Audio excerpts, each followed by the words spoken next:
Hi hello everyone, welcome to my channel Srishti tutorial for maths. ನಾನು ಈ ದಿನ 10th standard science FA1 question paper ಹೇಗೆ ಬರುತ್ತೆ, ಆ ಒಂದು ಕ್ವಶನ್ ಪೇಪರಿಗೆ ಯಾವ ರೀತಿಯ ಪ್ಯಾಟರ್ನಲ್ಲಿ ಕ್ವಶನ್ ಪೇಪರ್ನ ಕೊಡ್ತಾರೆ ಅನ್ನೋದಕ್ಕೆ ಸಂಬಂಧಪಟ್ಟ ಹಾಗೆ 2026-27ನೇ ಸಾಲಿನ FA1 ಕ್ವಶನ್ ಪೇಪರ್ ಯಾವ ರೀತಿ ಬರುತ್ತೆ, ಆ ಒಂದು ಕ್ವಶನ್ ಪೇಪರ್ನ ಪ್ಯಾಟರ್ನಿನ ಆಧಾರದ ಮೇಲೆ ನಾನು ಈ ದಿನ ಕ್ವಶನ್ ಪೇಪರ್ನ ಒಂದು ಮಾಡೆಲ್ ಕ್ವಶನ್ ಪೇಪರ್ನೊಂದಿಗೆ ನಿಮಗೆ ಎಕ್ಸ್ಪ್ಲೇನ್ ಮಾಡ್ತಾ ಇದ್ದೀನಿ. ಜೊತೆಗೆ ಅವುಗಳ ಆನ್ಸರ್ ಕೂಡ ತಿಳಿಸ್ತಾ ಇದ್ದೀನಿ. ಸೊ ದಯವಿಟ್ಟು ನಮ್ಮ ಚಾನಲ್ನ ಸಬ್ಸ್ಕ್ರೈಬ್ ಮಾಡಿಲ್ಲ ಅಂದರೆ ಚಾನಲ್ ಸಬ್ಸ್ಕ್ರೈಬ್ ಮಾಡಿ, ಜೊತೆಗೆ ಪಕ್ಕದಲ್ಲಿರುವ ಬೆಲ್ ಐಕನ್ ಕ್ಲಿಕ್ ಮಾಡೋದ್ರ ಮೂಲಕ ನೋಟಿಫಿಕೇಶನ್ ಆನ್ ಮಾಡಿಕೊಡ್ರಿ ಅಂತ ಹೇಳ್ತಾ ಬನ್ನಿ ಶುರು ಮಾಡೋಣ. ಫಾರ್ಮೇಟಿವ್ ಅಸೆಸ್ಮೆಂಟ್ 1ರಲ್ಲಿ ಇಂಗ್ಲಿಷ್ ಮೀಡಿಯಮಿನ ಸೈನ್ಸ್ ಕ್ವಶನ್ ಪೇಪರು ಹೇಗಿರುತ್ತೆ ಅಂಥೇಳಿ.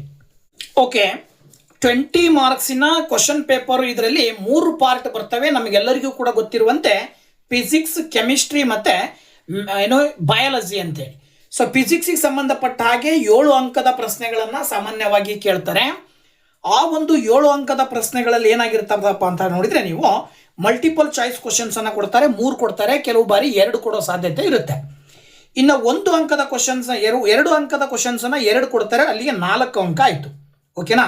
ಸೊ ಫಿಸಿಕ್ಸಲ್ಲಿ ಬರುವ ಒಟ್ಟು 7 ಅಂಕದ ಪ್ರಶ್ನೆಗಳಲ್ಲಿ ಮಲ್ಟಿಪಲ್ ಚಾಯ್ಸ್ 3 ಜೊತೆಗೆ 2 ಅಂಕದ 2 ಕ್ವಶನ್ಗಳನ್ನು ಕೊಡಬಹುದು. ಇದು ಒಂದು ಮಾಡೆಲ್ ಪೇಪರ್. ಸೊ ಇದರ ಆಧಾರದ ಮೇಲೆ ನೀವು ಮೊದಲನೇದಾಗಿ ಮಲ್ಟಿಪಲ್ ಚಾಯ್ಸಿಗೆ ಸಂಬಂಧಪಟ್ಟಂತಹ 3 ಕ್ವಶನ್ಸ್ ಯಾವ ರೀತಿ ಕೊಡ್ಬೋದಪ್ಪ ಅಂತ ಹೇಳಿ ನೋಡಿದರೆ, ಮೊದಲನೇ question, which of the following terms does not represent electrical power in a circuit ಅಂತ ಕೊಟ್ಟಿದ್ದಾರೆ. ಏನಪ್ಪ ಅಂತ ಹೇಳಿದ್ರೆ, which of the following terms does not represent electric power. ಇಲ್ಲಿ ಎಲೆಕ್ಟ್ರಿಕ್ ಪವರ್ನ ಬಗ್ಗೆ ನಾವು ಎಕ್ಸ್ಪ್ಲೇನ್ ಮಾಡಬೇಕಾದಾಗ ಎಲೆಕ್ಟ್ರಿಕ್ ಪವರ್ನಲ್ಲಿ ಕೆಳಗಿನ ಯಾವ ಒಂದು ಡೆಫಿನೇಷನ್ನು ತಪ್ಪಾಗಿದೆ ಅಥವಾ ಅದು ಬರೋದಿಲ್ಲ ಅಂಥೇಳಿ. ಸಾಮಾನ್ಯವಾಗಿ ಎಲೆಕ್ಟ್ರಿಕ್ ಪವರ್ನ ನಾವೇನಂತ ಕರಿತೀವಿ, P=VI ಅಂತ ಕರಿತೀವಿ, ಅಥವಾ ಇದನ್ನು ನಾವು ವೈಸ ಬೇರೆ ಬೇರೆ ರೀತಿಯಲ್ಲಿ ಹೇಳ್ತೀವಿ. ಇದರ ಆಧಾರದ ಮೇಲೆ ಈ ಒಂದು ಎಲೆಕ್ಟ್ರಿಕ್ ಪವರ್ನಲ್ಲಿ ಬರದೇ ಇರ್ತಕ್ಕಂಥದ್ದು ಯಾವುದಪ್ಪ ಅಂತ ಹೇಳಿದ್ರೆ ಅದು IR² ಅನ್ನು ನಾವು ಚೂಸ್ ಮಾಡಬೇಕಾಗತ್ತೆ. ಈ ಒಂದು IR² ಅಂತಕ್ಕಂಥದ್ದು ಎಲೆಕ್ಟ್ರಿಕಲ್ ಪವರನ್ನು ರೆಪ್ರೆಸೆಂಟ್ ಮಾಡಲಿಕ್ಕೆ ಬಳಕೆ ಮಾಡದೇ ಇರ್ತಕ್ಕಂತಹ ಒಂದು ಫಾರ್ಮುಲಾ. ಈಗ P=VI ಅಂತ ತಗೊಂಡ್ರೆ, V ಅಂತ ಹೇಳಿದ್ರೆ ಮತ್ತೆ ಏನು ಬರ್ತದೆ, V=IR ಅಂತ ಬರ್ತದೆ.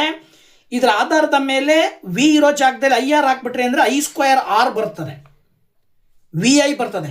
V²/R ಕೂಡ ಬರ್ತದೆ, ಬಟ್ IR² ಬರಲ್ಲ. ಸೊ ದಟ್ ನೀವು 1ನೇ ಪ್ರಶ್ನೆಗೆ ಆಪ್ಷನ್ ಬಿ ಯಲ್ಲಿರುವ IR² ಅನ್ನ ಉತ್ತರವನ್ನು ಹೇಳಬೇಕಾಗತ್ತೆ. ಹೇಗೆ ಬರಿತೀರಾ ಅಂದರೆ, ಕೆಳಗಡೆ ಆನ್ಸರ್ ಅಂತ ಬರೆದು ಆಪ್ಷನ್ ಬಿ ಅಂತೇಳಿ ಬರೆದ್ಬಿಟ್ಟು ಅದ್ರ ಪಕ್ಕದಲ್ಲಿ ಏನಂತ ಬರೀಬೇಕು, IR² ಅಂತ ಹೇಳಿ ನೀವು ಉತ್ತರವನ್ನು ಬರೀಬೇಕಾಗತ್ತೆ.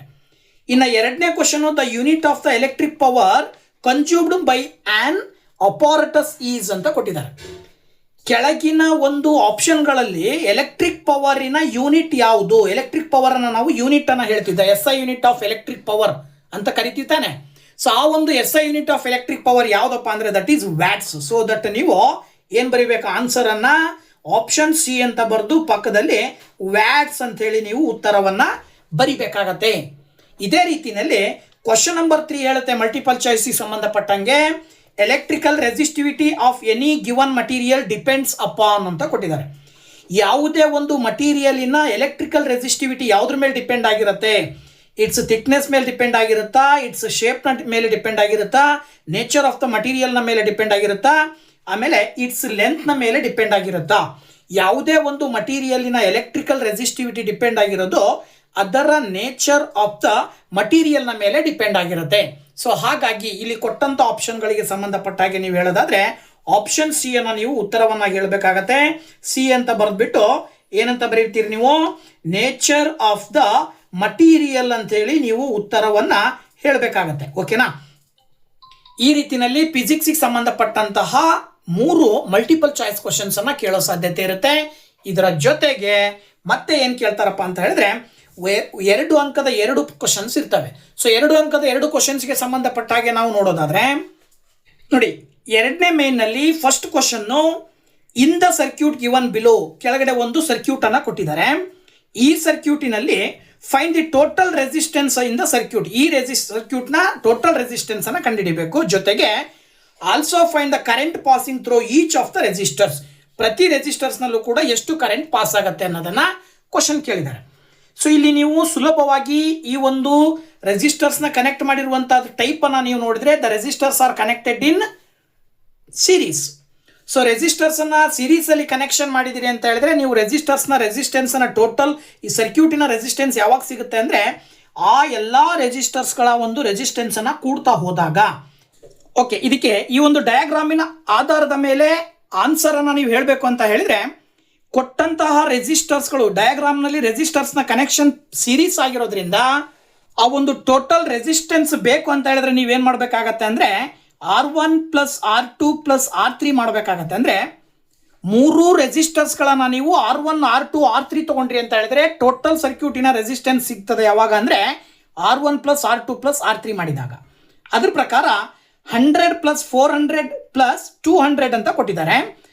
ಆ್ಯಡ್ ಮಾಡಿದಾಗ ಟೋಟಲಿ 700 ಬರುತ್ತೆ. That is equal to the total resistance of this circuit. So that ನೀವು ಇಲ್ಲಿ ನಂತರದಲ್ಲಿ ಮತ್ತೇನು ಕೇಳಿದ್ದಾರೆ ಅಂತ ಹೇಳಿದ್ರೆ also find out the electric current ಅಂತ ಕೇಳಿದ್ದಾರೆ. ಇದರ ಎಲೆಕ್ಟ್ರಿಕ್ ಕರೆಂಟನ್ನು ಕಂಡುಹಿಡಿಬೇಕು ಅಂತ ಹೇಳಿದ್ರೆ ನಿಮಗೆ ಓಮ್ಸ್ ಲಾದ ಪ್ರಕಾರ ಸೂತ್ರ ಬರುತ್ತೆ V is equal to IR ಅಂತ ಹೇಳಿ. ಸೊ ಈ ರೀತಿ V is equal to IR ಫಾರ್ಮುಲಾವನ್ನು ನೀವು ಹಾಕಿದ್ರಿ ಅಂತ ಹೇಳಿದ್ರೆ V ಅಂತ ಹೇಳಿದ್ರೆ ಪೊಟೆನ್ಷಿಯಲ್ ಡಿಫರೆನ್ಸು, I ಅಂದರೆ ಎಲೆಕ್ಟ್ರಿಕ್ ಕರೆಂಟು, R ಅಂದರೆ ರೆಸಿಸ್ಟೆನ್ಸು. ನೀವು ಎಲೆಕ್ಟ್ರಿಕ್ ಕರೆಂಟ್ ಕಂಡುಹಿಡಿಬೇಕಾಗಿರೋದ್ರಿಂದಾಗಿ V ಈ ಕಡೆ ಬಂದರೆ V ಡಿವೈಡೆಡ್ ಬೈ R ಆಗುತ್ತೆ. R ನ ಈ ಕಡೆ ಕಳಿಸಿದ್ರೆ V ಅಂತ ಹೇಳಿದ್ರೆ ಇಲ್ಲಿ 7 ವೋಲ್ಟ್ ಅಂತ ಕೊಟ್ಟಿದ್ದಾರೆ. ಅದರ ಪ್ರಕಾರ 7 ವೋಲ್ಟ್ ಡಿವೈಡೆಡ್ ಬೈ ರೆಸಿಸ್ಟೆನ್ಸ್ ಮೇಲೆ ಕಂಡುಹಿಡ್ಕೊಂಡಿದ್ದೀವಿ 700. ಸಿಂಪ್ಲಿಫೈ ಮಾಡಿದ್ರೆ ನಿಮಗೆ ಆನ್ಸರ್ ಏನು ಬರುತ್ತೆ 0.01 ಆಂಪ್ಸ್ ಬರುತ್ತೆ. ಅವ್ರು ಕ್ವಶನ್ ಕೇಳಿರೋದು ಪ್ರತಿ ರೆಸಿಸ್ಟರ್ಸ್ನಲ್ಲೂ ಕೂಡ ಎಷ್ಟು ಕರೆಂಟ್ ಫ್ಲೋ ಆಗುತ್ತೆ ಅಂತ ಕೇಳಿದ್ದಾರೆ. ಇದಕ್ಕೆ ನೀವು ಆನ್ಸರ್ ಬೇಕು ಅಂತ ಹೇಳಿದ್ರೆ ಪ್ರತಿ ರೆಸಿಸ್ಟರ್ಸಲ್ಲೂ ಕರೆಂಟ್ ಫ್ಲೋ ಆಗೋದಕ್ಕೆ ಸಂಬಂಧಪಟ್ಟಾಗೆ ಸಿರೀಸ್ ಕನೆಕ್ಷನ್ನಲ್ಲಿ ಎಲೆಕ್ಟ್ರಿಕ್ ಕರೆಂಟ್ ಏನಾಗಿರುತ್ತೆ ಕಾನ್ಸ್ಟೆಂಟ್ ಆಗಿರುತ್ತೆ. ಅಲ್ಲಿ ಚೇಂಜ್ ಆಗೋದು ಪೊಟೆನ್ಷಿಯಲ್ ಡಿಫರೆನ್ಸ್. ನೋಡಿ ಇಲ್ಲಿ in a series circuit current remains the same, the current through each resistor is 0.01 amps ಅಂತೇಳಿ ನೀವು ಉತ್ತರವನ್ನಾಗಿ ಹೇಳ್ತೀರಾ ಈ ಒಂದು ಪ್ರಶ್ನೆಗೆ. ಇದೇ ರೀತಿಯಲ್ಲಿ ಸೆಕೆಂಡ್ ಕ್ವಶನ್ ಕೊಟ್ಟಿದ್ದಾರೆ. an electric bulb is connected to a 220 volt generator, the current is 0.5 amps, what is the power of the bulb? Electric power ಅನ್ನು ಕಂಡುಹಿಡಬೇಕು. ಒಂದು ಬಲ್ಬ್ ಅನ್ನ ಕನೆಕ್ಟ್ ಮಾಡಿದ್ದಾರೆ, ಆ ಒಂದು ಎಲೆಕ್ಟ್ರಿಕ್ ಸರ್ಕ್ಯೂಟ್ ಅನ್ನ 220 ವೋಲ್ಟ್ ಜನರೇಟರ್ಗೆ ಕನೆಕ್ಟ್ ಮಾಡಿದ್ದಾರೆ. 220 ವೋಲ್ಟ್ ಜನರೇಟರ್ನ ಜೊತೆಗೆ ಕರೆಂಟ್ ಫ್ಲೋ ಆದಾಗ ಅಲ್ಲಿ ಫಾರ್ಮೇಷನ್ ಆದಂಥ ಕರೆಂಟು, ಪ್ರೊಡ್ಯೂಸ್ ಆದಂಥ ಇಂಡ್ಯೂಸ್ ಆದಂಥ ಕರೆಂಟು 0.5 ಆಂಪ್ಸ್ ಅನ್ನು ಹೊಂದಿದೆ. ಅಂದರೆ ಆ ಬಲ್ಬಿನ ಪವರ್ ಎಷ್ಟು ಅನ್ನೋದು ಕೇಳಿದ್ದಾರೆ. ಈಗ ಆ ಒಂದು ಬಲ್ಬಿನ ಪವರನ್ನು ನೀವು ಕಂಡುಹಿಡಬೇಕು ಅಂತ ಹೇಳಿದ್ರೆ ನೋಡಿ ವೆರಿ ಸಿಂಪಲ್ ಆಗಿ ಹೇಳ್ಬಿಡ್ಬೋದು ನೀವು. ಪೊಟೆನ್ಷಿಯಲ್ ಡಿಫರೆನ್ಸ್ ಅನ್ನು ಕೊಟ್ಟಿದ್ದಾರೆ 220 ವೋಲ್ಟು, ಎಲೆಕ್ಟ್ರಿಕ್ ಕರೆಂಟ್ ಅನ್ನು ಕೊಟ್ಟಿದ್ದಾರೆ 0.5 ಆಂಪ್ಸು. ನಮಗೆ ಗೊತ್ತು ಎಲೆಕ್ಟ್ರಿಕ್ ಪವರ್ ಅನ್ನು ಕಂಡುಹಿಡಿಯಲಿಕ್ಕೆ ಎಲೆಕ್ಟ್ರಿಕ್ ಪವರ್ ಅನ್ನು ಮೆನ್ಷನ್ ಮಾಡಬೇಕಾದಾಗ ನಾವು P is equal to V into I ಅನ್ನೋ ಫಾರ್ಮುಲಾವನ್ನು ಬಳಕೆ ಮಾಡ್ತೀವಿ ಗಿವನ್ ಕೊಟ್ಟಿರೋದ್ರ ಆಧಾರದ ಮೇಲೆ. ಈಗ ನೀವು V ಅಂದರೆ 220 ಇಂಟು 0.5 ಮಲ್ಟಿಪ್ಲೈ ಮಾಡಿಬಿಟ್ರಿ ಅಂದರೆ 110 ಬರುತ್ತೆ. ಪವರಿನ SI ಯೂನಿಟ್ ವ್ಯಾಟ್ ಆಗಿರೋದ್ರಿಂದ ನೀವು ಪವರ್ ಇಸ್ ಈಕ್ವಲ್ ಟು ಏನು ಬರೀಬೇಕಾಗತ್ತೆ 110 ವ್ಯಾಟ್ ಅಂತೇಳಿ ಆನ್ಸರ್ನ ಬರೀತೀರಾ. ಅದೇ ರೀತಿಯಲ್ಲಿ ನೆಕ್ಸ್ಟು ಕೆಮಿಸ್ಟ್ರಿ ಪಾರ್ಟಿಗೆ ಸಂಬಂಧಪಟ್ಟ ಹಾಗೆ 6 ಅಂಕದ ಕ್ವಶನ್ನು ಕೆಮಿಸ್ಟ್ರಿನಲ್ಲಿ ಕೇಳಬಹುದು. ಆ ಒಂದು 6 ಅಂಕದ ಕ್ವಶನ್ಗೆ ಸಂಬಂಧಪಟ್ಟ ಹಾಗೆ ಮಲ್ಟಿಪಲ್ ಚಾಯ್ಸ್ ಕ್ವಶನ್ಸ್ 2 ಇರ್ತವೆ. ಅದರಲ್ಲಿ ಮೊದಲನೇ ಕ್ವಶನ್ ಹೇಳುತ್ತೆ aluminium is used for making kitchen utensils, which of the following properties of aluminium are responsible for the same ಅಂತ ಕೊಟ್ಟಿದ್ದಾರೆ. ಅಂದರೆ ಅಡುಗೆ ಮಾಡಲು ಬಳಸುವ ಪಾತ್ರೆಗಳನ್ನು ತಯಾರು ಮಾಡಲಿಕ್ಕೆ ಅಲ್ಯೂಮಿನಿಯಂ ಅನ್ನು ಬಳಕೆ ಮಾಡ್ತಾರೆ. ಯಾಕೆ, ಕೆಳಗಿನ ಯಾವ ಆಧಾರದ ಮೇಲೆ ಇದನ್ನು ಬಳಸ್ತಾರೆ ಅನ್ನೋದನ್ನ ಕ್ವಶನ್ ಕೊಟ್ಟಿದ್ದಾರೆ. ಆಪ್ಷನ್ಗಳು ಬಂದ್ಬಿಟ್ಟು ಮೆಲ್ಲಿಯಬಿಲಿಟಿ ಇದೆ, ಎಲೆಕ್ಟ್ರಿಕಲ್ ಕಂಡಕ್ಟಿವಿಟಿ ಇದೆ, ಡಕ್ಟೈಲಿಟಿ ಇದೆ, ಜೊತೆಗೆ high melting point and good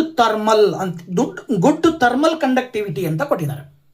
ಆಪ್ಷನ್ಗಳ ಆಧಾರದ ಮೇಲೆ ಅಲ್ಯೂಮಿನಿಯಮ್ಮು ಮೆಟಲ್ ಓಕೆ, ಸಾಮಾನ್ಯವಾಗಿ ಎಲ್ಲ ಮೆಟಲ್ಗಳಿಗೂ ಕೂಡ ಮೆಲಿಯಬಿಲಿಟಿ ಇರುತ್ತೆ, ಎಲೆಕ್ಟ್ರಿಕಲ್ ಕಂಡಕ್ಟಿವಿಟಿಯನ್ನು ಹೊಂದಿರ್ತವೆ, ಡಕ್ಟೈಲಿಟಿನ ಹೊಂದಿರ್ತವೆ. ಬೇರೆ ಮೆಟಲ್ಗಳಿಗಿಂತ ಅಲ್ಯೂಮಿನಿಯಂ ಸ್ಪೆಷಲ್ ಯಾಕೆ ಅಂತ ಹೇಳಿದ್ರೆ ಯಾಕೆ ಪಾತ್ರೆಗಳನ್ನು ತಯಾರು ಮಾಡಲಿಕ್ಕೆ ಬಳಕೆ ಮಾಡ್ತಾರೆ ಅಂದರೆ ಅದು ಹೈ ಮೆಲ್ಟಿಂಗ್ ಪಾಯಿಂಟನ್ನು ಹೊಂದಿರುತ್ತೆ, ಜೊತೆಗೆ ಗುಡ್ ಥರ್ಮಲ್ ಕಂಡಕ್ಟಿವಿಟಿಯನ್ನು ಹೊಂದಿರುತ್ತೆ. ಹಾಗಾಗಿ ನೀವು ಆಪ್ಷನ್ ಡಿ ಅನ್ನ ಉತ್ತರವನ್ನಾಗಿ ಬರೀಬೇಕಾಗತ್ತೆ. ಓಕೆನಾ. ಇದಾದ ನಂತರದಲ್ಲಿ ಎರಡನೇ question, the metal which is liquid in room temperature. Room ಟೆಂಪರೇಚರ್ನಲ್ಲಿ ಲಿಕ್ವಿಡ್ ಫಾರ್ಮಲ್ಲಿ ಇರುವಂತಹ ಮೆಟಲ್ ಯಾವುದು ಅನ್ನೋದು ಅವ್ರ ಕ್ವಶನ್. ಎಲ್ಲರಿಗೂ ಕೂಡ ಗೊತ್ತಿರುವಂಥದ್ದು ರೂಮ್ ಟೆಂಪರೇಚರ್ನಲ್ಲಿ ಲಿಕ್ವಿಡ್ ಫಾರ್ಮಲ್ಲಿ ಯಾವುದಿರುತ್ತಪ್ಪ ಅಂತ ಹೇಳಿದ್ರೆ ಅದು ಮರ್ಕ್ಯುರಿ, ಪಾದರಸ ಅಂತ ಕರಿತೀವಿ ಅದನ್ನ. ಸೊ ದಟ್ ನೀವು ಆಪ್ಷನ್ ಬಿ ಅನ್ನ ನೀವು ಉತ್ತರವನ್ನಾಗಿ ಆಪ್ಷನ್ ಬಿ ಅಂತ ಬರೆದು ಮುಂದ್ಗಡೆ ಮರ್ಕ್ಯುರಿ ಅಂತೇಳಿ ಆನ್ಸರನ್ನ ಬರಿತೀರ. ಇದಾದ ನಂತರದಲ್ಲಿ ನೆಕ್ಸ್ಟ್ ಕ್ವಶನ್ ಸೆಕೆಂಡ್ ಮೇನ್ ಬಂದ್ಬಿಟ್ಟು 2 ಅಂಕದ 2 ಕ್ವಶನ್ಗಳನ್ನ ಕೊಡ್ತಾರೆ. ಆ 2 ಅಂಕದ 2 ಕ್ವಶನ್ಗಳಿಗೆ ಸಂಬಂಧಪಟ್ಟ ಹಾಗೆ ನೀವು ನೋಡೋದಾದ್ರೆ ಮೊದಲನೇ question, water amphoteric oxides give 2 examples ಅಂತ ಕೊಟ್ಟಿದ್ದಾರೆ. ಆಂಫೋಟೆರಿಕ್ ಆಕ್ಸೈಡ್ಸ್ ಅಂದ್ರೆ ಏನು, ಅವುಗಳಿಗೆ 2 ಎಕ್ಸಾಂಪಲ್ಗಳನ್ನ ಕೊಡ್ರಿ ಅಂತ ಕೊಟ್ಟಿದ್ದಾರೆ. ಸೊ ಇದಕ್ಕೆ ಸಂಬಂಧಪಟ್ಟಾಗೆ ನೀವು ಆನ್ಸರ್ ಬರೀಬಹುದು. ಹೇಗಪ್ಪ ಅಂತಂದ್ರೆ ನೋಡಿ, ಸಾಮಾನ್ಯವಾಗಿ ಆಂಫೋಟೆರಿಕ್ ಆಕ್ಸೈಡ್ಸ್ ಅಂದ್ರೆ ತಮ್ಗೆಲ್ಲರಿಗೂ ಕೂಡ ಗೊತ್ತು. ಅವು ಏನು ಅಂತ ಹೇಳಿದ್ರೆ ಆಸಿಡ್ ಮತ್ತೆ ಬೇಸ್ ಎರಡರ ಜೊತೆಗೂ ಕೂಡ ರಿಯಾಕ್ಟ್ ಮಾಡೋ ಕೆಪಾಸಿಟಿಯನ್ನ ಹೊಂದಿರ್ತವೆ. So that oxides that react with both acids and basis they produce salt and water. Acid ಜೊತೆಗೂ ರಿಯಾಕ್ಟ್ ಮಾಡ್ತವೆ, ಬೇಸ್ ಜೊತೆಗೂ ರಿಯಾಕ್ಟ್ ಮಾಡಿ ಫಾರ್ಮೇಶನ್ ಆಗುವ ಪ್ರಾಡಕ್ಟ್ ಕೂಡ ಸೇಮ್ ಇರುತ್ತೆ, ಸಾಲ್ಟ್ ಅಂಡ್ ವಾಟರ್. ಹಾಗಾಗಿ ಅವುಗಳನ್ನ ಆಂಫೋಟೆರಿಕ್ ಆಕ್ಸೈಡ್ಸ್ ಅಂತ ಕರಿತೀವಿ. ಯಾವಪ್ಪ ಅವು ಎಕ್ಸಾಂಪಲ್ ಹೇಳೋದಾದ್ರೆ ಅಲ್ಯೂಮಿನಿಯಂ ಆಕ್ಸೈಡ್ Al2O3, ಇನ್ನೊಂದು ಜಿಂಕ್ ಆಕ್ಸೈಡ್ ZnO ಅಂತ ಹೇಳಿ ನೀವು ಉತ್ತರವನ್ನಾಗಿ ಆಯ್ಕೆ ಮಾಡಬೇಕಾಗತ್ತೆ. ಇದಾದ ನಂತರದಲ್ಲಿ ಇದರಲ್ಲೇ ಮತ್ತೆ 2ನೇ ಕ್ವಶನ್ ಕೊಟ್ಟಿದ್ದಾರೆ. ಏನಪ್ಪ, ಸಿಂಪಲ್ ಆಗಿರುವಂತ question, state 2 ways to prevent the rusting of iron. ಕಬ್ಬಿಣ ತುಕ್ಕು ಹಿಡಿಯುವುದನ್ನ ತಡೆಗಟ್ಟಲು ಬಳಕೆ ಮಾಡುವ 2 ವಿಧಾನಗಳನ್ನ ಬರೆಯಿರಿ ಅಂತ. ಯಾವ 2 ವಿಧಾನಗಳು? ಪ್ರಿವೆನ್ಷನ್ ಆಫ್ ರಸ್ಟಿಂಗಿಗೆ ಸಂಬಂಧಪಟ್ಟ ಹಾಗೆ 2 ವಿಧಾನಗಳು, ಒಂದು ಪೇಂಟಿಂಗ್, ಇನ್ನೊಂದು ಗ್ಯಾಲ್ವನೈಸೇಷನ್ ಅಂತ ಬರೀಬಹುದು ನೀವು. ಪೇಂಟಿಂಗ್ ಅಂದ್ರೆ ಅದರ ಅರ್ಥ very simple, coats the surface to block air and moisture. ಕಬ್ಬಿಣದ ಮೇಲೆ ಗಾಳಿ ಮತ್ತು ಗಾಳಿಯಲ್ಲಿರುವ ತೇವಾಂಶ ರಿಯಾಕ್ಟ್ ಆಗದೆ ಇರೋ ರೀತಿಯಲ್ಲಿ ಕಬ್ಬಿಣದ ಮೇಲೆ ಬಣ್ಣವನ್ನ ನಾವು ಹೊಡಿತೀವಲ್ವಾ, ಅದನ್ನ ನಾವು ಪೇಂಟಿಂಗ್ ಅಂತ ಕರಿತೀವಿ. ಇನ್ನು ಗ್ಯಾಲ್ವನೈಸೇಷನ್ ಅಂತ ಹೇಳಿದ್ರೆ ಕಬ್ಬಿಣದ ಮೇಲ್ಗಡೆ ಏನ್ ಮಾಡ್ತಾರೆ ಅಂದ್ರೆ deposits A protective zinc layer over iron. ಕಬ್ಬಿಣದ ಮೇಲ್ಗಡೆ ಒಂದು ಜಿಂಕ್ ಲೇಯರ್ ಅನ್ನ ಬಳಕೆ ಮಾಡೋದ್ರ ಮೂಲಕ ಕಬ್ಬಿಣ ತುಕ್ಕು ಹಿಡಿಯುವುದನ್ನ ತಡೆಗಟ್ಟಬಹುದು. ಸೊ ದಟ್ ಈ 2 ಪಾಯಿಂಟ್ಗಳನ್ನ ನೀವು ಈ ಒಂದು 2ನೇ ಕ್ವಶನ್ಗೆ ಆನ್ಸರ್ ಆಗಿ ಬರೆಯೋದ್ರ ಮುಖಾಂತರ 2 ಅಂಕಗಳನ್ನ ಪಡಿಬಹುದು. ಹಾಗೆ ಅದೇ ರೀತಿಯಲ್ಲಿ ಬಯಾಲಜಿ ಪಾರ್ಟಿಗೆ ಸಂಬಂಧಪಟ್ಟ ಹಾಗೆ 7 ಅಂಕದ ಪ್ರಶ್ನೆಗಳನ್ನ ಕೇಳ್ತಾರೆ. ಸೊ ಆ ಒಂದು ಬಯಾಲಜಿನಲ್ಲಿ ಬರುವಂತ ಕ್ವಶನ್ಸ್ಗಳನ್ನ ನೋಡೋದಾದ್ರೆ ಮೊದಲನೇದಾಗಿ ಮಲ್ಟಿಪಲ್ ಚಾಯ್ಸ್ಗೆ ಸಂಬಂಧಪಟ್ಟ ಹಾಗೆ 2 ಕ್ವಶನ್ಸ್ ಅನ್ನ ಕೊಡ್ತಾರೆ. ಓಕೆ, ಸಪೋಸ್ ನಿಮಗೆ ಏನಾದರೂ ಮಲ್ಟಿಪಲ್ ಚಾಯ್ಸ್ ಕ್ವಶನ್ ಬಯಾಲಜಿನಲ್ಲಿ 3 ಕ್ವಶನ್ ಕೇಳಿದ್ರೆ ಅಂದ್ರೆ ಆಗ ಫಿಸಿಕ್ಸ್ ಅಲ್ಲಿ 2 ಕ್ವಶನ್ ಕೇಳ್ತಾರೆ. ಇವಿಷ್ಟು ವ್ಯತ್ಯಾಸ ಆಗ್ಬಹುದೇ ಹೊರತಾಗಿ ಉಳಿದಂತೆ ಎಲ್ಲ ಪ್ರತಿ ಕ್ವಶನ್ ಪೇಪರ್ ಕಂಪ್ಲೀಟ್ ಆಗಿ ಇದೇ ರೀತಿಯಲ್ಲಿ ಇರುತ್ತೆ. ಸೊ ಇದರ ಆಧಾರದ ಮೇಲೆ ನಾವು ನೋಡ್ತಾ ಹೋಗೋದಾದ್ರೆ the xylem in plants are responsible for ಅಂತ ಕೊಟ್ಟಿದ್ದಾರೆ. ಅಂದ್ರೆ ಝೈಲಮ್ಮು ಸಸ್ಯಗಳಲ್ಲಿ ಏನ್ ಕೆಲಸ ಮಾಡುತ್ತೆ? ಸೊ ಝೈಲಮ್ಮು ಸಸ್ಯಗಳಲ್ಲಿ ಮಾಡುವಂತ ಕೆಲಸವನ್ನ ನೀವು ನೋಡೋದಾದ್ರೆ ಏನಪ್ಪ ಕೆಲಸ ಮಾಡುತ್ತೆ ಅಂತ ಹೇಳಿದ್ರೆ ಇಲ್ಲಿ ನಿಮಗೆ 4 ಆಪ್ಷನ್ಗಳು ಇದಾವೆ. ಅವುಗಳನ್ನ ನೀವು ನೋಡ್ತಾ ಹೋದಾಗ ಝೈಲಮ್ನ ಕೆಲಸ ನೀರನ್ನ ಸರಬರಾಜು ಮಾಡುವಂತಹದ್ದು. ಹಾಗಾಗಿ ನೀವು ಆಪ್ಷನ್ ಎ ನ ಉತ್ತರವನ್ನಾಗಿ ಹೇಳಬೇಕಾಗತ್ತೆ. ಟ್ರಾನ್ಸ್ಪೋರ್ಟ್ ಆಫ್ ವಾಟರ್ ಅಂತ ಹೇಳಿ ನೀವು ಕೆಳಗಡೆ ನೀವು ಆಪ್ಷನ್ ಎ ಅಂತ ಉತ್ತರವನ್ನ ಬರೆದು ಅದರ ಮುಂದೆ ಆನ್ಸರ್ ಅನ್ನ ಬರೀತೀರಾ. ಇದಾದ ನಂತರದಲ್ಲಿ 2ನೇ ಕ್ವಶನ್ ಕೊಟ್ಟಿದ್ದಾರೆ. ಏನಪ್ಪಾ ಅಂದ್ರೆ the break down of pyruvate to give carbon dioxide water and energy takes place in ಅಂತ. ಪೈರುವೇಟು ಬ್ರೇಕ್ ಡೌನ್ ಆಗಿ ಕಾರ್ಬನ್ ಡೈಆಕ್ಸೈಡ್ ಅಂಡ್ ವಾಟರ್ ಅನ್ನ ಜೊತೆಗೆ ಎನರ್ಜಿಯನ್ನ ಕೊಡುತ್ತೆ. ಇದು ಯಾವ ಭಾಗದಲ್ಲಿ ನಡೀತದೆ ಅಂತೇಳಿ ಆಪ್ಷನ್ ಕೊಡಬಹುದು. ಅದಕ್ಕೂ ಕೂಡ ಎಲ್ಲಿ ನಡೀತದಪ್ಪ ಅಂತ ಹೇಳಿದ್ರೆ ಇದು ಮೈಟೋಕಾಂಡ್ರಿಯಾದಲ್ಲಿ ನಡೀತದೆ. ಸೊ ನೀವು ಆಪ್ಷನ್ ಬಿ ಅಂತ ಹೇಳಿ ಬರ್ದು ಮೈಟೋಕಾಂಡ್ರಿಯಾ ಅಂತ ಹೇಳಿ ಉತ್ತರವನ್ನಾಗಿ ಬರಿಬೇಕಾಗತ್ತೆ. ಇದಾದ ನಂತರದಲ್ಲಿ ನೆಕ್ಸ್ಟ್ 2 ಅಂಕದ 1 ಕ್ವಶನ್ ಕೊಡ್ತಾರೆ. ಏನಪ್ಪಾ ಅದು ಕ್ವಶನ್ ಅಂದ್ರೆ ಹೌ ಆರ್ ಫ್ಯಾಟ್ಸ್ 1 ಅಂಕದ 2 questions. How are fats digested in our body? ನಮ್ಮ ದೇಹದಲ್ಲಿ ಫ್ಯಾಟ್ ಹೇಗೆ ಡೈಜೆಸ್ಟ್ ಆಗುತ್ತೆ? ಸೊ ಇದಕ್ಕೆ ಸಂಬಂಧಪಟ್ಟಾಗೆ ಕೇವಲ 1 ಅಂಕ ಕೊಟ್ಟಿದ್ದಾರೆ. ಇದನ್ನ ಜಾಸ್ತಿ ಮಾರ್ಕ್ಸಿಗೂ ಕೂಡ ಕೊಡುವ ಸಾಧ್ಯತೆಗಳು ಇರ್ತವೆ. ಇಲ್ಲಿ ಕೊಟ್ಟಿರೋದು 1 ಅಂಕಕ್ಕಾಗಿರೋದ್ರಿಂದ ನೀವು ಉತ್ತರವನ್ನಾಗಿ ಏನ್ ಮಾಡ್ಬೋದು ಅಂತ ಹೇಳಿದ್ರೆ ಇದಿಷ್ಟನ್ನ ಬರಿಬಹುದು. ಏನು?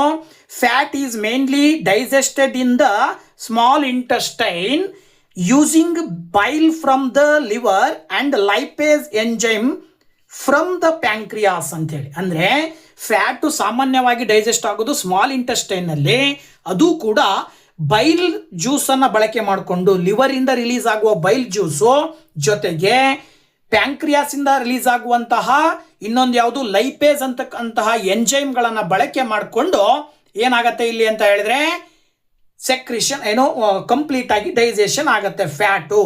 ಓಕೆನಾ? ಸೊ ಇದನ್ನ ನೀವು ಒಂದು ಅಂಕಕ್ಕೆ ಇಷ್ಟು ಆನ್ಸರ್ನಾಗಿ ಬರೀಬಹುದು.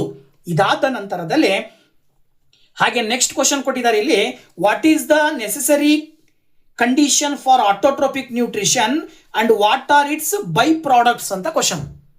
ಒಂದು ಕಂಡೀಷನ್ ಬೈ ಪ್ರಾಡಕ್ಟ್ಸು ಎರಡನ್ನೂ ಕಂಡುಹಿಡಿಬೇಕು. ಆಟೋಟ್ರೋಪಿಕ್ ನ್ಯೂಟ್ರಿಷನ್ ಅಲ್ಲಿ ಕಂಡೀಷನ್ ನೆಸೆಸರಿ ಕಂಡೀಷನ್ ಯಾವುದು, ಇನ್ನೊಂದು ಅದರಿಂದಾಗಿ ಬೈ ಪ್ರಾಡಕ್ಟ್ ಏನು ಸಿಗುತ್ತೆ, ಆಟೋಟ್ರೋಪಿಕ್ ನ್ಯೂಟ್ರಿಷನ್ ಇನ್ನ ಫೈನಲ್ ರಿಸಲ್ಟ್ ಏನಿರುತ್ತೆ ಅಂತ ಕ್ವಶನ್. ಇದಕ್ಕೆ ನೀವು ಆನ್ಸರ್ನ ಹೇಗೆ ಹೇಳ್ಬೋದು, ಕಂಡೀಷನ್ ಮತ್ತೆ ಬೈ ಪ್ರಾಡಕ್ಟ್ ಅಂತೇಳಿ ಬರ್ಕೊಂಡು, ಕಂಡೀಷನ್ ಬಂದ್ಬಿಟ್ಟು ವೆರಿ ಸಿಂಪಲ್, ಏನು sunlight, chlorophyll, carbon dioxide and water must be present.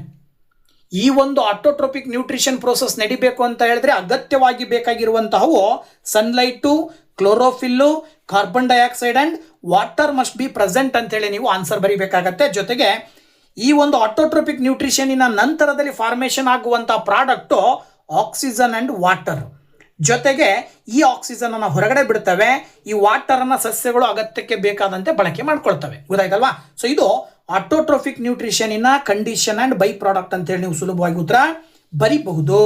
ಅದೇ ರೀತಿಯಲ್ಲಿ ನೆಕ್ಸ್ಟ್ ಕ್ವಶನ್ 3 ಅಂಕದ ಕ್ವಶನ್, ಥರ್ಡ್ ಮೇನ್ ನಲ್ಲಿ 1.5 ಮಾರ್ಕ್ಸ್ಗೆ 1ರಂತೆ 2 ಅಂಕಕ್ಕೆ 3 ಮಾರ್ಕ್ಸ್ ಅನ್ನ 2 ಪ್ರಶ್ನೆಗಳನ್ನ ಕೊಟ್ಟಿದ್ದಾರೆ 3 ಅಂಕಕ್ಕೆ. ಸೊ ಇದರ ಸಂಬಂಧದ ಆಧಾರದ ಮೇಲೆ ನಿಮಗೆ ಕ್ವಶನ್ ಹೇಗೆ ಬರ್ಬೋದು. ಮೊದಲನೇ question, describe double circulation in human beings, why is it necessary. ಮನುಷ್ಯನಲ್ಲಿ ನಡೆಯುವ ಡಬಲ್ ಸರ್ಕ್ಯುಲೇಷನ್ ಅನ್ನ ಎಕ್ಸ್ಪ್ಲೈನ್ ಮಾಡ್ರಿ, ಜೊತೆಗೆ ಅದು ಅತ್ಯವಶ್ಯಕ ಯಾಕೆ ಅನ್ನೋದು ಕ್ವಶನ್. ಇದಕ್ಕೆ ಸಂಬಂಧಪಟ್ಟ ಹಾಗೆ ನೀವು ಆನ್ಸರ್ನ ಏನು ಬರೀಬಹುದಪ್ಪ ಅಂತ ಹೇಳಿದ್ರೆ ಇಲ್ಲಿ ಸುಮಾರು 1.5 ಅಂಕಕ್ಕೆ ಅಥವಾ ನಿಮಗೆ ಮೇನ್ ಎಕ್ಸಾಮಿಗೆ ಇದನ್ನೇ 3 ಮಾರ್ಕ್ಸಿಗೂ ಕೂಡ ಕೇಳೋ ಸಾಧ್ಯತೆ ಇರುತ್ತೆ. ಏನು ಮಾಡಬೇಕು ಅಂದರೆ ಇಲ್ಲಿ ಯಾವುದಕ್ಕೆ ನಾವು ಸರ್ಕ್ಯುಲೇಷನ್ ಡಬಲ್ ಸರ್ಕ್ಯುಲೇಷನ್ ಅಂತ ಕರಿತೀವಿ ಅಂದರೆ very simple, blood passes through the heart twice during 1 complete circle through body ಅಂತೆ. ಇಡೀ ದೇಹದ ಒಳಗಡೆ ಬ್ಲಡ್ ಒಂದು ಕಂಪ್ಲೀಟ್ ಸೈಕಲ್ ಮುಗಿಯೋದ್ರೊಳಗಡೆ, ಸೈಕಲ್ ಆಗಬೇಕದು complete cycle. Okay, complete cycle ಮುಗಿಯೋದ್ರೊಳಗಡೆ 2 ಬಾರಿ ಹಾರ್ಟ್ನಿಂದ ಬ್ಲಡ್ ಏನಾಗುತ್ತೆ, ಪಾಸ್ ಆಗುತ್ತೆ. ಈ ರೀತಿ ಹಾರ್ಟ್ನ ಮೂಲಕ 2 ಬಾರಿ ಬ್ಲಡ್ ಪಾಸ್ ಆದಾಗ ಒಂದು ಸೈಕಲ್ ಕಂಪ್ಲೀಟ್ ಆಯಿತು ಅಂತ ಹೇಳ್ತೀವಲ್ವ. ಹಾಗಾಗಿ ನಾವೇನಂತ ಕರಿತೀವಿ ಅದನ್ನ ಡಬಲ್ ಸರ್ಕ್ಯುಲೇಷನ್. ಇದರಲ್ಲಿ 2 ತರಹದ ಸರ್ಕ್ಯುಲೇಷನ್, ಅದನ್ನೇ ನಾವು ಡಬಲ್, ಯಾವುದೊಂದು ಪಲ್ಮನರಿ ಸರ್ಕ್ಯುಲೇಷನ್, ಇನ್ನೊಂದು ಸಿಸ್ಟಮಿಕ್ ಸರ್ಕ್ಯುಲೇಷನ್ ಅಂತ ಕರಿತೀವಿ. ಏನಪ್ಪಾ, ವೆರಿ ಸಿಂಪಲ್. ಮೊದಲನೇದಾಗಿ deoxygenated blood travels from the heart to the lungs to absorb oxygen and returns to the heart. Oxygen ಇಲ್ಲದೆ ಇರುವಂತಹ ಬ್ಲಡ್ ಲಂಗ್ಸಿಗೆ ಬಂದು ಲಂಗ್ಸ್ನಲ್ಲಿರುವಂತಹ ಆಕ್ಸಿಜನ್ ಅನ್ನು ರಿಸೀವ್ ಮಾಡಿಕೊಂಡು ಮತ್ತೆ ವಾಪಸ್ ಹಾರ್ಟಿಗೆ ಬರುತ್ತೆ. ಇದು ಒಂದು ಸರ್ಕ್ಯುಲೇಷನ್. ಆ ಒಂದು ಬ್ಲಡ್ಡು ಮತ್ತೆ ಅದು ಡಿಆಕ್ಸಿಜನೇಟೆಡ್ ಇದು ಆಕ್ಸಿಜನೇಟೆಡ್ ಆಗಿದೆ. ಅದೇ ಹಾರ್ಟ್ನಿಂದ ಆಕ್ಸಿಜನೇಟೆಡ್ ಬ್ಲಡ್ ಏನಾಗುತ್ತೆ, it is pumped from the heart to the rest of the body and returns deoxygenated. ಅದೇ ಬ್ಲಡ್ಡು ಹಾರ್ಟಿಂದ ದೇಹದ ಎಲ್ಲ ಭಾಗಗಳಿಗೂ ಕೂಡ ಸರಬರಾಜು ಆಗೋದ್ರ ಜೊತೆಗೆ ಅಲ್ಲಿರುವ ಅವುಗಳಿಗೆ ಅಗತ್ಯವಾಗಿ ಬೇಕಾಗಿರುವ ಆಕ್ಸಿಜನ್ ಅನ್ನು ಕೊಟ್ಟು ಅವುಗಳಿಂದ ಕಾರ್ಬನ್ ಡೈಆಕ್ಸೈಡ್ ಅನ್ನು ಪಡ್ಕೊಂಡು ಅದೇ ಆಕ್ಸಿಜನೇಟೆಡ್ ಬ್ಲಡ್ ಏನ ಕನ್ವರ್ಟ್ ಆಗಿರುತ್ತೆ, ಡಿಆಕ್ಸಿಜನೇಟೆಡ್ ಆಗಿರುತ್ತೆ. ಇದು ಮತ್ತೆ ವಾಪಸ್ ಹಾರ್ಟ್ ಹತ್ರ ಬರುತ್ತೆ. ಈ ತರಹದ ಒಂದು ಸರ್ಕ್ಯುಲೇಷನ್ ಅನ್ನು ನಾವು ಡಬಲ್ ಸರ್ಕ್ಯುಲೇಷನ್ ಅಂತ ಕರಿತೀವಿ. ಈ ರೀತಿ ಡಬಲ್ ಸರ್ಕ್ಯುಲೇಷನ್ ಆಗೋದ್ರ ಕಾರಣ ಏನು, ಇದರಿಂದಾಗಿ ನಮ್ಗೆ ಏನು ಉಪಯೋಗ ಆಗುತ್ತೆ ಅನ್ನೋದಕ್ಕೆ ಸಂಬಂಧಪಟ್ಟ ಹಾಗೆ ನೆಸೆಸಿಟಿ ಏನಪ್ಪಾ ಅಂತ ಹೇಳಿದ್ರೆ, it prevents the mixing of oxygenated and deoxygenated blood. ಅಂದ್ರೆ ಇದು ಪ್ರಮುಖವಾಗಿ ಏನ್ ಮಾಡುತ್ತೆ ಅಂದ್ರೆ ಅಲ್ಲಿ 2 ತರಹದ ಬ್ಲಡ್ ಸರ್ಕ್ಯುಲೇಟ್ ಆಗ್ಬೇಕಲ್ವಾ, ಅದರಲ್ಲಿ ಆಕ್ಸಿಜನೇಟೆಡ್ ಬ್ಲಡ್ ಇರುತ್ತೆ ಮತ್ತೆ ಜೊತೆಗೆ ಡಿಆಕ್ಸಿಜನೇಟೆಡ್ ಬ್ಲಡ್ ಆಗಿ ಕನ್ವರ್ಟ್ ಆಗುತ್ತೆ. ಈ ರೀತಿ ಅವೆರಡೂ ಕೂಡ ಮಿಕ್ಸಪ್ ಆಗಿ ಒಂದರಲ್ಲೇ ಹೋಗಬಾರ್ದು ಅನ್ನೋ ಉದ್ದೇಶಕ್ಕೆ ಆಕ್ಸಿಜನೇಟೆಡ್ ಬ್ಲಡ್ ಹೋಗ್ಲಿಕ್ಕೆ ಒಂದು ಸಿಸ್ಟಮ್ ಇದ್ರೆ ಇನ್ನೊಂದು ಡಿಆಕ್ಸಿಜನೇಟೆಡ್ ಬ್ಲಡ್ ಹೋಗ್ಲಿಕ್ಕೆ ಮತ್ತೊಂದು ಸಿಸ್ಟಮ್ ಇರುತ್ತೆ. ಇದರ ಆಧಾರದ ಮೇಲೆ ಅದು ಡಬಲ್ ಸರ್ಕ್ಯುಲೇಷನ್ ನಡೆಯೋದ್ರಿಂದಾಗಿ ಹೆಲ್ಪ್ ಆಗುತ್ತೆ. This ensures a highly efficient supply of oxygen needed to maintain a constant body temperature. ಇದರಿಂದಾಗಿ ಈ ತರಹ ಒಂದು ವ್ಯವಸ್ಥಿತವಾಗಿ 2 ಬೇರೆ ಬೇರೆ ಪಾರ್ಟ್ ಆಗಿ ಸರ್ಕ್ಯುಲೇಷನ್ ಆಗೋದ್ರಿಂದಾಗಿ ದೇಹದ ಒಂದು ಟೆಂಪರೇಚರ್ ಕಾನ್ಸ್ಟೆಂಟ್ ಆಗಿ ಮೇಂಟೈನ್ ಆಗುತ್ತೆ. ಇದನ್ನೇ ನಾವು ಬ್ಲಡ್ ಪ್ರೆಷರ್ ಅಂತ ಕರಿತೀವಿ. ಓಕೆನಾ? ಸೊ ಈ ಒಂದು ಬ್ಲಡ್ ಪ್ರೆಷರನ್ನು ಮೇಂಟೈನ್ ಮಾಡಲಿಕ್ಕೆ ಈ ಒಂದು ಡಬಲ್ ಸರ್ಕ್ಯುಲೇಷನ್ ಸಹಾಯವನ್ನು ಮಾಡುತ್ತೆ ಮನುಷ್ಯನ ದೇಹದ ಒಳಗಡೆ. ಇನ್ನೊಂದು ಎರಡನೇ ಕ್ವಶನ್ ಏನು ಕೊಟ್ಟಿದ್ದಾರೆ ಅಂದರೆ differentiate between aerobic and anaerobic respiration with suitable examples each ಅಂತೇಳಿ. ಏರೋಬಿಕ್ ರೆಸ್ಪಿರೇಷನ್ ಮತ್ತೆ ಅನ್ಏರೋಬಿಕ್ ರೆಸ್ಪಿರೇಷನ್ಗೆ ಡಿಫ್ರೆನ್ಸ್ ಏನು ಅಂತ ಬರೀರಿ ಅಂತ ಕೇಳಿದರೆ ನೀವು ಈ ರೀತಿ 2 ಕಾಲಮ್ ಮಾಡಿಕೊಂಡು ಏರೋಬಿಕ್ ರೆಸ್ಪಿರೇಷನ್ ಒಂದು ಕಡೆಗೆ ಅನ್ಏರೋಬಿಕ್ ರೆಸ್ಪಿರೇಷನ್ ಅಂತೇಳಿ ಒಂದು ಕಡೆಗೆ ಬರ್ಕೊಂಡ್ಬಿಟ್ಟು ನೀವೇನು ಮಾಡಬೇಕಾಗತ್ತೆ, ಸುಮಾರು ಒಂದು 3-4 ಪಾಯಿಂಟ್ ಬರೀಬೇಕಾಗತ್ತೆ. ಸೊ ಅದಕ್ಕೆ ಸಂಬಂಧಪಟ್ಟಾಗೆ ಮೊದಲನೇ ಪಾಯಿಂಟ್ ಏನು ಹೇಳ್ಬೋದು, aerobic respiration requires oxygen to proceed. ಈ ಕ್ರಿಯೆ ನಡಿಬೇಕು ಅಂದರೆ ಆಕ್ಸಿಜನ್ ಬೇಕು. ಅದೇ ಅನ್ಏರೋಬಿಕ್ ರೆಸ್ಪಿರೇಷನ್ ಪ್ರೋಸೆಸ್ ನಡಿಬೇಕು ಅಂದರೆ ಅಕ್ಕರ್ಸ್ ವಿತೌಟ್ ಆಕ್ಸಿಜನ್. ಆಕ್ಸಿಜನ್ ಇಲ್ಲದೆ ಇದ್ರೂ ಕೂಡ ಈ ಕ್ರಿಯೆ ನಡೀತದೆ. ಅದೇ ಏರೋಬಿಕ್ ರೆಸ್ಪಿರೇಷನ್ನಿನ ನಂತರದಲ್ಲಿ ಕೊನೆಯದಾಗಿ ಪ್ರಾಡಕ್ಟ್ ಏನು ಫಾರ್ಮೇಷನ್ ಆಗುತ್ತಪ್ಪ ಅಂದರೆ CO2 H2O and high energy.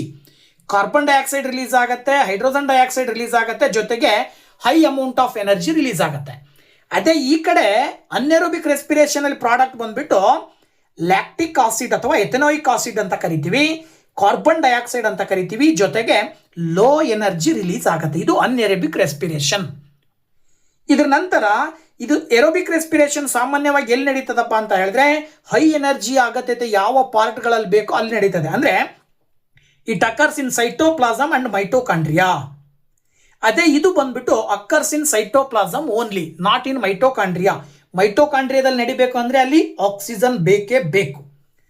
ಹಾಗಿದ್ರೆ ಏರೋಬಿಕ್ ರೆಸ್ಪಿರೇಷನ್ ಕ್ರಿಯೆ ಎಲ್ಲೆಲ್ಲಿ ನಡೀತದಪ್ಪ ಅಂದರೆ ಮನುಷ್ಯನಲ್ಲಿ ನಡೀತದೆ, ಹಾಗೆಯೇ ಮತ್ತೆ ಪ್ಲಾಂಟ್ಸ್ಗಳಲ್ಲಿ ನಡೀತದೆ, ಬರ್ಡ್ಸ್ಗಳಲ್ಲಿ ನಡೀತದೆ. ಈ ಥರ ಪ್ರಾಣಿಗಳಲ್ಲಿ, ಪಕ್ಷಿಗಳಲ್ಲಿ, ಸಸ್ಯಗಳಲ್ಲಿ ಏರೋಬಿಕ್ ರೆಸ್ಪಿರೇಷನ್ ನಡೀತದೆ. ಅನ್ಏರೋಬಿಕ್ ರೆಸ್ಪಿರೇಷನ್ ಎಲ್ಲಿ ನಡೀತದೆ ಅಂದರೆ ಈಸ್ಟ್ಗಳಲ್ಲಿ ನಡೀತದೆ. ಕೆಲವು ಸಂದರ್ಭಗಳಲ್ಲಿ ಹ್ಯೂಮನ್ ಮಸಲ್ ಸೆಲ್ಸ್ಗಳಲ್ಲಿ ನಡೀತದೆ. ಮನುಷ್ಯನ ಮಸಲ್ ಸೆಲ್ಸ್ಗಳಂತೇನು ಕರಿತೀವಲ್ಲ ನಾವು, ಅದರಲ್ಲೂ ಕೂಡ ಕೆಲವು ಬಾರಿ ಅನ್ಏರೋಬಿಕ್ ರೆಸ್ಪಿರೇಷನ್ ನಡೀತದೆ. ಸೊ ಇಷ್ಟು ಡಿಫರೆನ್ಸನ್ನು ನೀವು ಇವೆರಡಕ್ಕೂ ಬರೀಬೇಕಾಗತ್ತೆ. ಸೊ ಈ ರೀತಿಯಲ್ಲಿ ಈ ಒಂದು ವಿಡಿಯೋದಲ್ಲಿ physics, chemistry and biology part 3 ಪಾರ್ಟ್ಗಳಿಗೆ ಸಂಬಂಧಪಟ್ಟ ಹಾಗೆ ಜನರಲ್ ಸೈನ್ಸ್ಗೆ ಸಂಬಂಧಪಟ್ಟಂತಹ ಫಾರ್ಮೇಟಿವ್ ಅಸೆಸ್ಮೆಂಟ್ 1 ಕ್ವಶನ್ ಪೇಪರ್ ಯಾವ ರೀತಿ ಬರುತ್ತೆ, ಸೊ ಆ ಒಂದು ಕ್ವಶನ್ ಪೇಪರ್ನ ಪ್ಯಾಟರ್ನ್ ಹೇಗಿರುತ್ತೆ, ಜೊತೆಗೆ ಅವುಗಳಿಗೆ ಆನ್ಸರ್ ಹೇಗೆ ಬರಿಬೋದು ಅನ್ನೋದನ್ನು ಈ ಒಂದು ವಿಡಿಯೋದಲ್ಲಿ ತಿಳಿಸ್ಕೊಟ್ಟಿದ್ದೀನಿ. ಸೊ ವಿಡಿಯೋ ಇಷ್ಟ ಆದರೆ ಲೈಕ್ ಮಾಡಿ, ಶೇರ್ ಮಾಡಿ, ಹಾಗೆ ಕಮೆಂಟ್ ಮಾಡಿ ಅಂತ ಹೇಳ್ತಾ ನೆಕ್ಸ್ಟ್ ವಿಡಿಯೋದೊಂದಿಗೆ ಮತ್ತೆ ನಿಮ್ಮ ಜೊತೆ ಸೇರ್ಕೊಳ್ತೀನಿ. ಅಲ್ಲಿ ತನಕ ವೇಟ್ ಮಾಡ್ತಾ ಇರಿ ಅಂತ ಹೇಳ್ತಾ once again thank you very much. Bye bye.